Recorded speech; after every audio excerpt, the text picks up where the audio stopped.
Olá, tudo bem? Seja muito bem-vindo a este canal. Se tu não me conhece, eu me chamo Lucas Abad, sou advogado no Brasil e em Portugal e atuo na área do direito migratório. Também sou professor, mestre e doutor em educação e trabalho aqui nesse YouTube especificamente com a educação jurídica, tentando descomplicar ao máximo o direito migratório português, tá bem? Se tu caiu aqui nesse vídeo, certamente ou tu és um imigrante ou pretende te tornar um imigrante em Portugal, tenho certeza disso. Portanto, não deixe de te inscrever nesse canal, deixa teu like já e já deixa teu comentário me dizendo de onde tu tá falando comigo e como tu chegou até aqui, tá bem? Compartilhe esse vídeo também para outras pessoas terem acesso à informação. E sem mais delongas, vamos lá, porque eu mais uma vez já tinha gravado esse vídeo e perdi a gravação, porque o áudio ficou muito ruim. E como você sabe, eu faço sempre os vídeos sem muito, muitas edições ou questões assim, tá? Espero que o áudio esteja bom, porque eu estou um pouco longe do microfone, mas eu consigo aqui visualizar as informações. Bem, o vídeo de hoje é respondendo caixas de perguntas que vocês colocam para mim lá no Instagram. Caixas de perguntas essas que ficam aqui disponíveis para vocês responder, colocarem as dúvidas de vocês, dúvidas essas que eu possa responder de maneira geral a todas as pessoas, tá? Se tu não me segue no Instagram, aqui na descrição desse vídeo tu tem acesso ao link que vai te levar direto lá para o Instagram. Então, deixa de preguiça, vai lá e me segue, tá? Deixa eu ver se eu consigo localizar a pergunta. Ai, ai. Estou falando com vocês hoje, dia 13 de novembro de 2023, do Brasil. Quem não sabe, eu vim ao Brasil, estou passando uma temporada aqui, porque eu vim fazer uma cirurgia, que é já no início do próximo mês. Então, ainda estou me adaptando com algumas questões. Hoje estou em Blumenau, que eu vim resolver algumas questões de trabalho também aqui, exames e tudo mais, enfim, aquela coisa. E, para minha surpresa, hoje acordei mal. Vocês podem ver que a minha voz não está muito boa, mas vamos gravar esse vídeo, que é o compromisso que eu tenho com vocês. Tô com Covid, acho que pela quarta vez já. Mas, se Deus quiser, amanhã já vou estar melhor. E aí fico um pouco cansado de falar, sabe? Vamos lá. Eu quero começar esse vídeo falando sobre a pergunta do Iago. A pergunta do Iago diz assim: onde e o que precisa fazer para trocar a morada fiscal? Onde e o que precisa fazer para trocar a morada fiscal? Bem, esse é um assunto extremamente importante, é um assunto que diz respeito a todas aquelas pessoas. Se tu ainda não está em Portugal, é um assunto também para ti, para tu vir já atento com isso. O NIF é o documento mais importante em Portugal. É o nosso, como a gente diz, o CPF, é o número de identificação fiscal em Portugal. É a partir dele que você vai ter acesso a outros números, a outros serviços de Portugal. Vai poder fazer contrato de trabalho, vai poder comprar, vai poder estabelecer relações jurídico-tributárias com Portugal.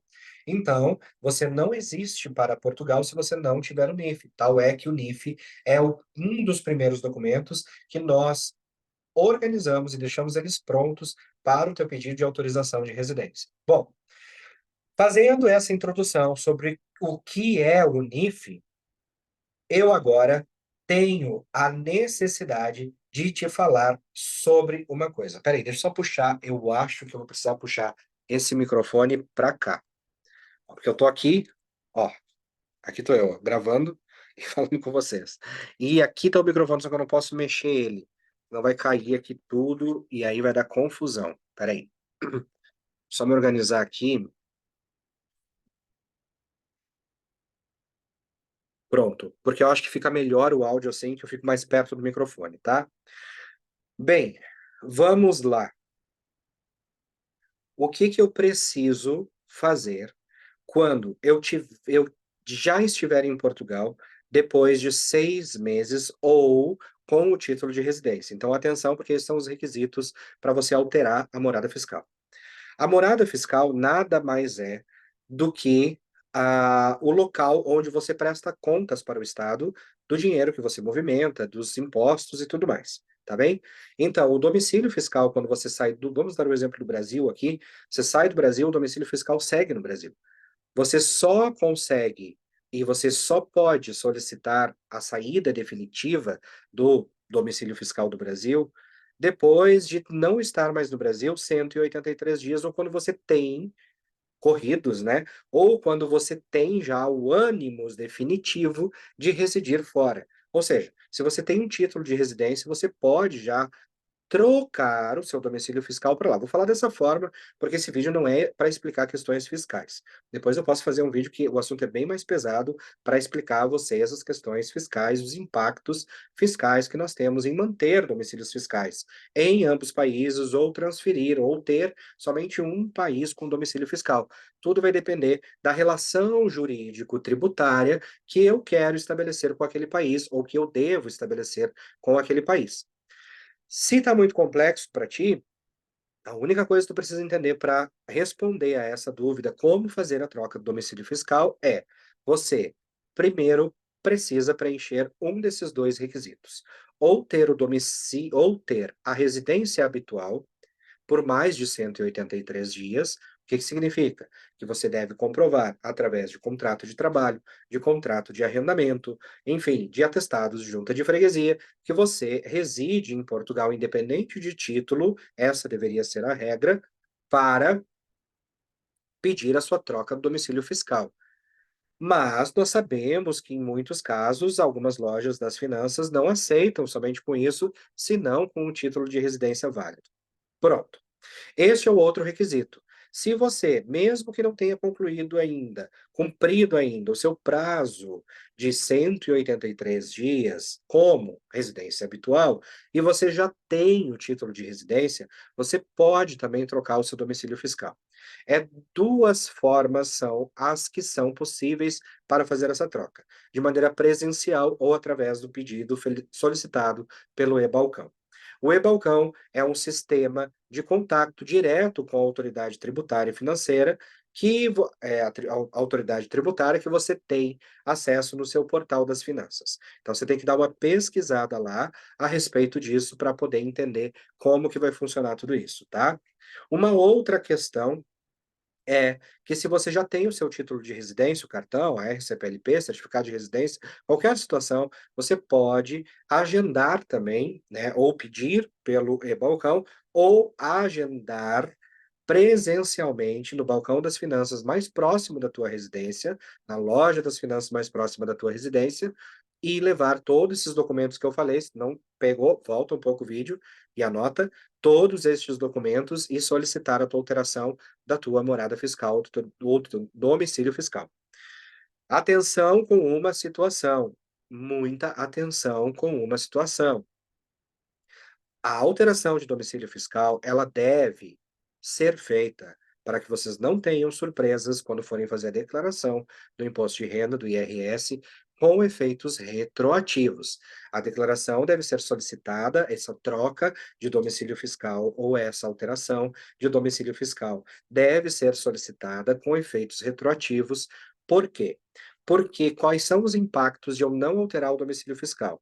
Uma vez que eu não seja residente, a alíquota, que é o percentual que é descontado sobre tudo aquilo que eu recebo em Portugal, ela é fixa para os não residentes. E qual é o valor disso? 25%. Ou seja, se você recebeu durante 10 meses dentro daquele ano 1.000 euros por mês, são 10.000 euros. 250 euros de cada mês vocês vão ter que pagar, ou seja, 2.500 euros. Claro que aqui eu estou falando de uma maneira muito grotesca e não especificando as questões de alíquota, de dedução e tudo mais do IRS. Há uma diferença, mas a alíquota, ela é fixa e nós temos que ter atenção quanto a isso. Se você altera o domicílio fiscal e, a partir daquela data, vai começar a tributar como residente, mas antes como não residente. Por isso, da importância de solicitar a alteração do domicílio fiscal com efeitos retroativos, tá bem? Esse é o recado muito importante e eu acredito que é valiosíssimo, porque depois vai ter muito problema. Bom, a outra pergunta é a do Ricardo. O Ricardo pergunta o seguinte, olha aqui. o que o Ricardo pergunta. Eu, com título de residência em cartão, vou entrar com a esposa. Ela, turista, com carta convite em meu nome, algum problema? Bom, primeiro a gente tem que pensar em algumas questões. Nós temos três modalidades de visto, a depender ou em relação ao tempo de permanência em Portugal. Se o meu período de permanência em Portugal, ele é até 90 dias, eu estou falando de vistos de curta duração. Nós temos uma relação, se eu não me engano, de 60 países, não sei, mas o Brasil está entre eles, de países que estão dispensados de requerer o visto no seu país de origem para os vistos de curta duração. Ou seja, para curta duração, eu não preciso solicitar previamente o visto no consulado para entrar em Portugal. Com meu passaporte brasileiro, eu posso chegar no posto da fronteira, né, na imigração, e ali, naquele momento, apresentar todos os requisitos do visto de curta duração. Ou seja, se eu estou indo a turismo, eu estou indo a turismo. Passagem de ida, volta, roteiro que eu vou fazer, tudo que vá condizer com aquele motivo de turismo. Agora, se eu estou indo com a intenção de residir, aí eu tenho que ir com visto de residência. Bom, eu estou indo para procurar emprego? Procura de trabalho. Eu estou indo para me reagrupar, eu tenho o reagrupamento familiar e o visto de acompanhamento nos casos de pedidos de visto. Neste caso, da pergunta do seguidor, ele diz assim: eu tenho título de residência. A esposa vai entrar como turista e me acompanhar e eu vou dar uma carta convite. Pode isso, a carta convite é o termo de responsabilidade que dispensa a apresentação de bilhete de regresso e todas as questões. Nós temos que reformular isso, porque na verdade não é turismo. Ela está indo para uma visita familiar, ela está indo para resolver outras questões que não turismo. Às vezes pode ser até o turismo, mas eu acho que o mais condizente aqui seria a visita familiar. Ela está indo visitar o familiar, que é o seu esposo, e ela tem 90 dias que ela pode estar em Portugal com a dispensa de visto para este motivo. Não precisa mentir que vai turistar, roteiro, não sei o que. Não, vai para estar com o seu esposo, mas na consciência de que dentro daquele período, se ela decidir ficar em Portugal, a lei lhe dá a possibilidade de pedir o reagrupamento familiar. Aí nós temos que entrar nas questões de reagrupamento, que a dificuldade de conseguir vaga com dispensa de visto. Por isso que o ideal é sempre ir com visto. Mas nada disso de falar que está vindo a turismo, quando tá, na verdade está vindo para uma visita familiar, por exemplo. Não há nenhum mal nisso, em falar isso na imigração. Não há mal nisto, tá bem? Vamos ter atenção e cuidado com essas questões. Deixa eu ver o que mais aqui. É...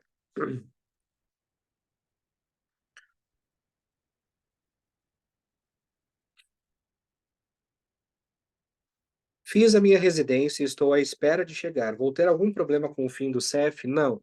Quem fez o seu pedido de concessão de autorização de residência ainda no CEF e está no aguardo daqueles 90 dias úteis da autorização de residência, passou essa análise a ser feita pela AIMA. Na verdade, são os mesmos funcionários que estão ali, só que agora com outra denominação, AIMA.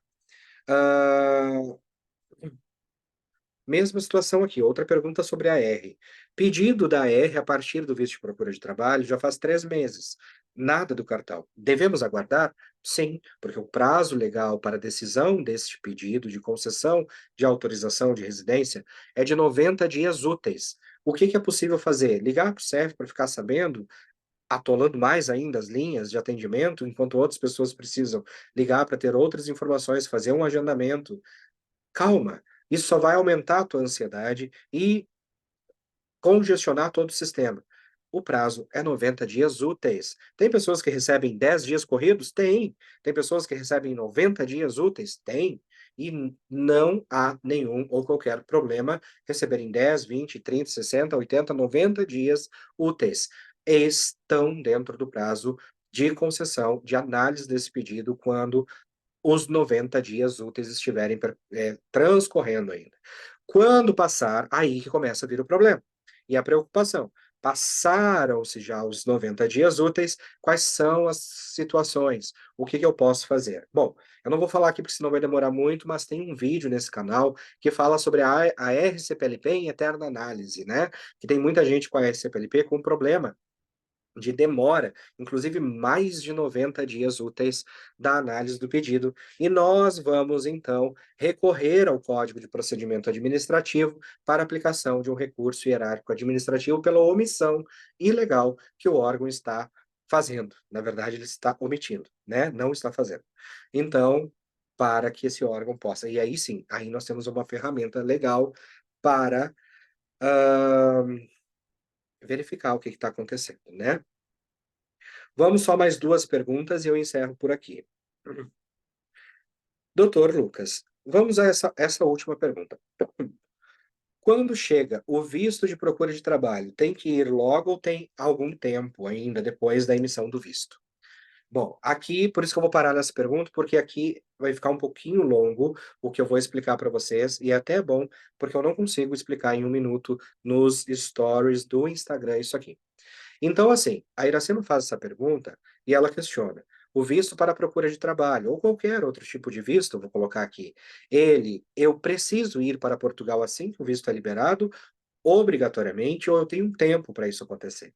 Bom, nós temos, em relação a tempos, a contagem de tempos para vistos, isso eu explico sempre nos primeiros atendimentos, geralmente no primeiro encontro de assessoria de vistos que o nosso escritório fornece, nós vamos explicar tudo isso. Então, o que eu estou te falando aqui, aquelas pessoas que contratam uma assessoria têm a mesma informação. Portanto, informação de ouro, presta atenção. Nós temos 2 tipos de contagem nas situações de visto, tá? Primeiro, nós temos que entender que visto é diferente de autorização de residência. A autorização de residência é uma permissão para eu residir em território português por um período X de tempo. O visto, ele é um documento que permite e autoriza a minha entrada em território português. Então, nós estamos falando aqui de visto, ok? O visto, 2 formas de contagem de prazo. Sempre nós vamos ter que definir a data prevista de chegada para tomar todas as ações dentro do processo de solicitação de visto. Se a minha data prevista de chegada está para hoje, nós estamos em 13 de novembro. Se hoje o processo de pedido de visto chega no consulado, eles têm um prazo de 60 dias úteis para analisar o teu processo e te dar a resposta. Portanto, a minha data prevista de chegada, pensando que o processo chegou hoje, 13 de novembro, não pode ser inferior ao dia 15 de março, de 15 de fevereiro de 2024. Desculpa.